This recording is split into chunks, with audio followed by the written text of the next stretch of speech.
боломжтой олжээ. Улаанбаатар хотын захирагчийн ажлын албанаас өнгөрсөн амралтын өдрүүдэд бүх нийтийн их цэвэрлэгээг зохион байгуулсан. Их цэвэрлэгэнд 9 дүүргийн засаг даргын тамгын газар, Улаанбаатар хотын захирагчийн ажлын алба, нийслэлийн агентлаг, харьяа газруудын албан хаагчид оролцсон бөгөөд хог хаягдлыг цэвэрлэх, хайс хашлах, гэрлийн шун, сандал, хогийн сав зэргийг угаасан байна.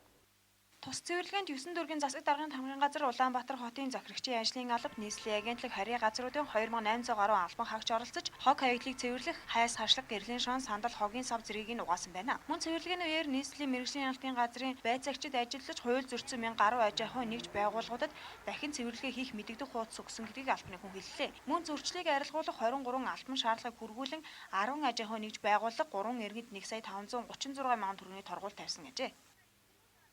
За 4-р сарын 19-ний бямб гараг зохион байгуулагдсан бүх нийтийн цэвэрлэгийн одоо нийслэлийн 9 дүүргийн хэмжээнд олон байгууллага аж ахуйн нэгж иргэд сууц өмчлөгчтэй холбоо Монголын залуучдын холбоо, Монголын оюутны холбоо, Улаанбаатар такси зэрэг дээрээс нь манай нийслэлийн харьяа газар агентлагууд гээд бүгд одоо идэвхтэнсээ оролцож хуваарлж өгсөн газраа одоо цэвэрлэхээс гадна хайс хаашлагын угаах, шонгийн модон гэрлийн шон болон автобусны буудлын дээр наасаа одоо зарлалыг хуульж хусаж арилгах хогийн савын цэвэрлэх ажлуудыг бол хийж гүйцэтгэлээ.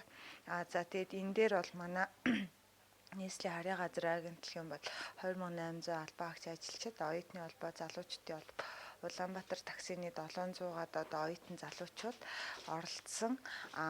Дээрээс нь одоо энэ цэвэрлэгэнд одоо идэвхгүй ажилласан болон хууль зөрчсөн байгууллага аж ахуйн нэгж иргэдэд одоо нийт сая 356 мянган төгрөгийн торгуулийг манай нийслэлийн мэргэжлийн хяналтын газрын байцаагч нар одоо явж ажиллах үеэрээ тавьсан байна.